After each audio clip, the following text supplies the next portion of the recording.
Hi friends, அனைவருக்கும் வணக்கம். Welcome to our channel. இன்றைக்கான கரண்ட் அஃபேர்ஸ் பார்க்கலாம். ஃபர்ஸ்ட் கொஸ்டின், முக்கிய கனிமங்கள் விநியோக சங்கிலிகள் குறித்த G7 அமைச்சர்கள் கூட்டம் எங்கு நடைபெற்றது?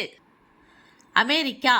இந்தியா சார்பில் கலந்து கொண்டவர் மத்திய அமைச்சர் அஸ்வினி வைஷ்ணவ் அவர்கள். G7 கூட்டமைப்பில் உறுப்பினராக உள்ள நாடுகள் Canada, France, Germany, Italy, Japan, United Kingdom and United States. அயலக தமிழர் தினம் ஜனவரி 12. இது தமிழக அரசால் கடைபிடிக்கப்படும் ஒரு தினம்.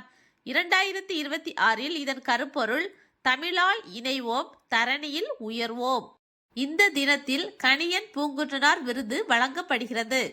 வேர்களை தேடி எனும் திட்டம் அயலக தமிழர்களுக்கானது. கணியன் பூங்குன்றனார் விருது மருத்துவம், தொழில்நுட்பம், பெண்கள், கல்வி, வணிகம், சமூக மேம்பாடு என மொத்தம் 6 பிரிவுகளின் கீழ் வழங்கப்படுகிறது. ஜனவரி 12 ஆந்திர மாநிலம் ஸ்ரீஹரிகோட்டாவிலிருந்து விண்ணில் ஏவப்பட்ட PSLV-C-62 ராக்கெட் தொழில்நுட்ப கோளாறு காரணமாக திட்டமிட்ட இலக்கை சென்றடையவில்லை.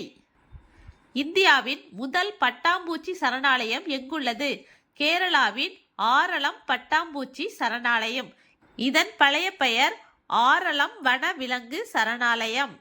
இந்திய தர நிர்ணய அமைப்பின் 79வது நிறுவன தினம் 2026 எங்கு கொண்டாடப்படுகிறது?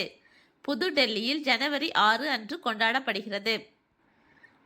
நிறுவப்பட்ட தேதி ஜனவரி 6, 1947.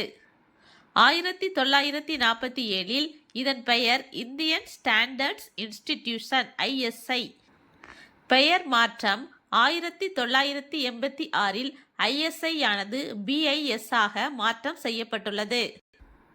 புதுடெல்லியில் நடைபெற்ற 53வது உலக புத்தக கண்காட்சி 2026 சிறப்பு விருந்தினராக அழைக்கப்பட்ட நாடு எது? கத்தார். கண்காட்சி நடைபெறும் நாட்கள் ஜனவரி 10 முதல் 18 வரை. சமீபத்தில் உத்தரகாண்ட் மாநில உயர்நீதிமன்றத்தின் தலைமை நீதிபதியாக நியமிக்கப்பட்டவர் யார்? நீதிபதி மனோஜ் குமார் குப்தா அவர்கள்.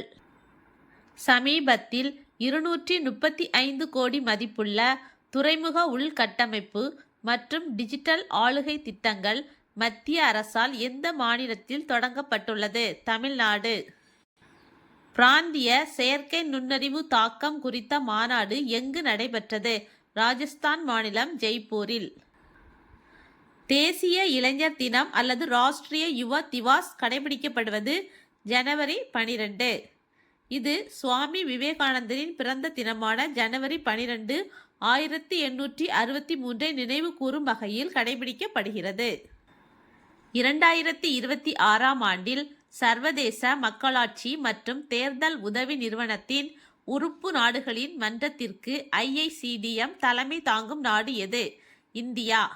IICDM என்பது India international conference on democracy and election management.